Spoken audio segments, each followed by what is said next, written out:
This is a historical photo taken nearly 100 years ago. The persons on this photo were colleagues of the Ministry of Finance. The first finance minister of the Republic of China, Chen Jintao, was a PhD graduate from Yale University. He was a famous economist and scholar during the late Qing dynasty. The first thing Chen Jintao did after he became the Minister of Finance was to borrow money for the newly created Republic of China. Since there were still conflicts between the Qing and the Revolutionary Army, Chen issued government bonds in order to obtain foreign aid to maintain the stability of the nation. In his 3-month term, he tried to set up a financial system, but the local warlords refused to follow the order of the central government. They issued their own currencies and bonds. Since the collecting of tax was impossible for the Ministry of Finance, and without a budget system, the entire nation was running in debt. After Chen Jintao, the Beiyang government in Peking replaced about 32 cabinets and finance ministers from 1912 to 1928.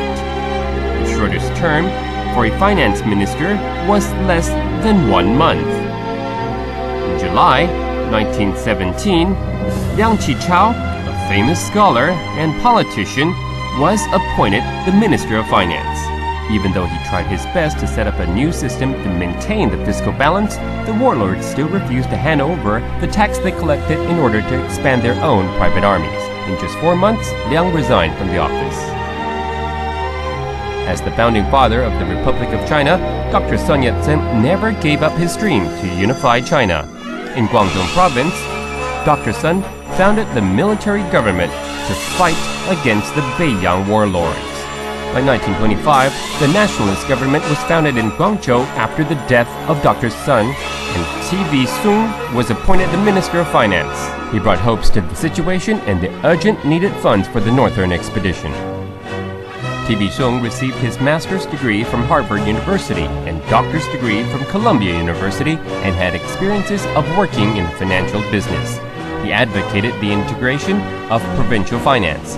He sent out a special team to collect taxes in Guangdong and ordered that all parties and civic organizations are prohibited to interfere with tax collection. Any violations would be considered against the law of unification. T.V. Sung reorganized different types of tax collection to increase the revenue.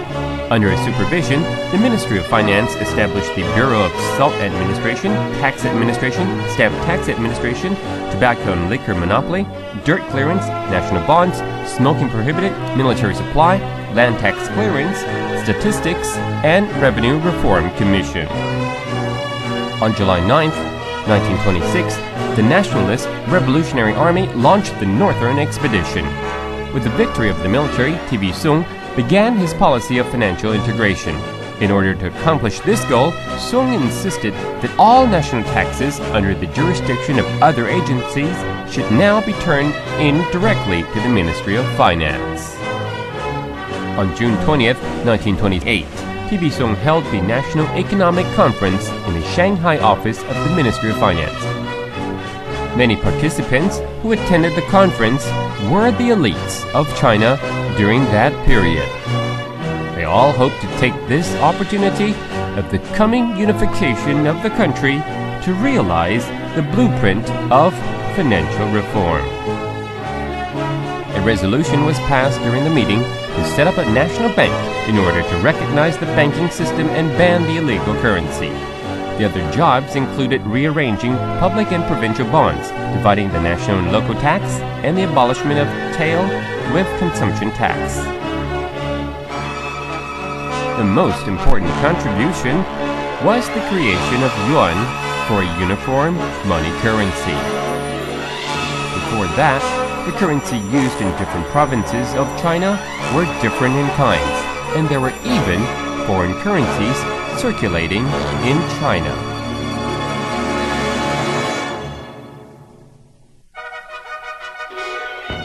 This is the copy of the Law of Import Duty published in 1922. It set up the tariff rate for the import and export goods. In 1858, due to the defeat of the Qing dynasty in war, China was forced to sign a tariff agreement with foreign countries which stipulated that the tariff rate should not exceed 5%. With such preferential rate, foreign goods were flooding into China and decreasing the customs revenue of the government. In order to obtain the autonomous tariff, the Republic of China promulgated new tax laws on February 1st, 1929. With the implementation of these new laws, the business activities in China became more active. During this time, the revenue of the Republic of China relied on tariffs, commodity tax, and stamp tax. It was also a time of political chaos, and the Ministry of Finance had to face the demand for a huge amount of military expense. H.H. Kung became the new finance minister after T.B. Sung. By November 4th, 1935, the nationalist government announced the implementation of the legal tender system and ordered the Central Bank of China, Bank of Communication and Farmers Bank of China to issue the legal tender. This is the first historical event of financial administration, symbolized that China had entered the age of currency. In 1937, the Second Sino-Japanese War began. H.H. Kung was abroad at that time to negotiate for the loans and military assistance. As the Japanese moved toward China's inland, a major source of revenue in the southeastern part of China was fallen into the enemy's hand. The ministry had to readjust tax collection by adding wartime tax on direct tax, commodity tax, and salt tax. The implementation of monopoly of salt, sugar, and cigarette were also carried out. The 8 years of war brought great harm to China. By 1941, the farmers were allowed to pay land tax with grains instead of hard currency, so that the grains could be distributed for supply. This system brought back the old tax system before the mid-Ming dynasty. We could imagine how terrible the situation was. In August 1945, the World War II ended. China participated in the establishment of the United Nations and became a member of the United Nations Security Council. China suddenly became one of the 5 big powers in the world. However, the severe damage to the financial system by the 8 years of war had already emerged. As soon as the war ended, the price raised 2,160 times than the pre-war times. Even the professor and civilian officials who were able to maintain their quality of life during the war suddenly became poor. When the nationalist government recovered the occupied territories, there were no fair management system as well, and to meet the urgent situation, the government issued huge amount of currencies, adding to the severity of inflation. Followed by the ensuing civil war, the financial situation almost collapsed. 当我还是小学的时候，刚刚是通货膨胀最严重的时候，那么严重到什么程度呢？买不到米，所以粮食非常的短缺，物价是膨胀，所以呢，我记得去排队去买米。